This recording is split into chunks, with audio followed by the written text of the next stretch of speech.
right there. Now moving on, civil society organizations have added their voices onto the controversial Finance Bill 2024, saying that it adds more taxes on already overburdened Kenyan citizens. Speaking in Nairobi, Okoa Uchumi campaign partners said that it was unfortunate that Kenyans continue to pay heavy taxes, yet they cannot access vital services such as healthcare. The group further faulted MPs, accusing them of failing to take into consideration the view of Kenyans and that the views they made during the ongoing public participation exercise on the Finance Bill 2024.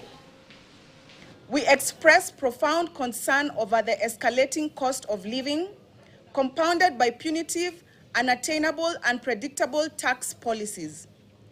It is deeply troubling to witness significant budget reductions averaging 11% in critical sectors such as education research, social protection, disaster response, and agriculture. It is under this premise that the Okoa Uchumi asserts that continued taxation without accountability is extortion, an attempt by the government to meet its debt obligation, some of which are odious debt and hence not legitimate and should not be a burden to the citizens. Proposal to remove gluten bread and unleavened bread from VAT, while also removing VAT zero rating on the supply of ordinary bread, milk, cream, and all inputs and raw materials produced locally and imported.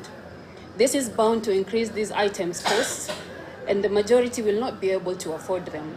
This will be an abuse of government's duty to ensure that food is available and accessible. A clear violation of the rights to food. Okoa Uchumi will continue amplifying their proposal as submitted to Parliament by the people. Additionally, the campaign will mobilize all Kenyan citizens to inform their members of Parliament on their stand on the Finance Bill 2024. Well, a continuing sentiment there over the cost of living, of course, and the contribution that the Finance Bill 2024 will make to that. Now, staying with the same debate, the controversial Finance Bill 2024, many Kenyans want the proposed 16% tax on bread removed. They say that imposing this tax will make bread unaffordable, yet it is one of the basic needs. Reporter Vera Mora went out to the shops to buy this product and got the feeling of many Kenyans ahead of Parliament discussing this finance bill over the coming weeks.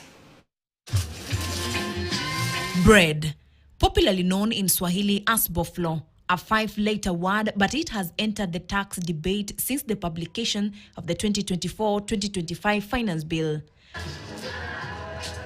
My crew and I went to the shops to buy this important product. We found different types with different prices.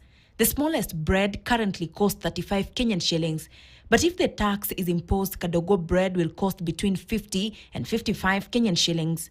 With the commonly purchased 400 grams now at 65, if implemented, the new price will stand between 80 and 85 Kenyan shillings. The 600 grams bread will rise to 120 Kenyan shillings from the current 100 Kenyan shillings. By the end of my shopping, I bought 3 loaves of bread at 230 Kenyan shillings. Mkate kwanja ndio tunakula asubuhi, ndio chakula ya mtoto, ndio chakula ya kila mtu asubuhi. Sababu ukiambia mtoto mnunulie hata mandazi anakataa. Na hata hiyo mandazi unajua iko na bei kali, hata hiyo itakuwa na bei kali. Kwa hivyo mkate hatuvai kuuziwa namna hiyo. Na tunalia sana mkate irudishwe vile ilikuwa. Mkate ikipanda kwa wakati huu saa hii, mimi hata sijui nitapata hapa shilingi ya kujiwezesha kununua hiyo mkate. Sasa kuna mzazi hana pesa ya kununua hii mkate kubwa, anakimbia ananunua kadogo. Unaona? Hapo anawekea mtoto kwa mfuko, haende nayo shule. Unaona?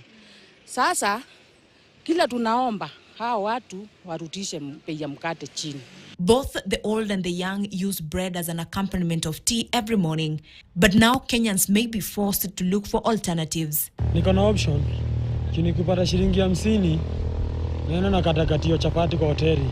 Sasa ya mkate asubuhi hakuna. Kwa hivyo nitarudi kwa ngwase, kwa domata, kwa muogo ile ilikuwa ya kitambo. Sisi tutakuwa tukikula kenye kimembaki usiku. Unaamkia na chai unakula unaenda kazi yako. On May 13th, 2024, the bill was tabled in Parliament for the first reading before being subjected to public participation. What is Ruto trying to tell us? Ruto campaigned on a platform that he was a hustler. and that was to protect and defend the interest of hustlers. Ruto now has turned to be a dynasty. Previously, bread was one of the products that was not taxed. The increase in taxes on products such as wheat, cooking oil, and plastic bags for packing bread has contributed to the rising price of bread. Nyumba tu wametubomolea alafu watupandishie mkate bei. Wanataka tukufe na njaa, ndio tuliamka mapema kumpitisha huyu. Hivyo venye tu tuliamka mapema kumpitisha, hivyo ndio tutaamka mapema kumwangusha. The National Assembly is expected to return to its special sessions next week to discuss the 2024 finance bill. Vera Mora, Kitten News, Nairobi.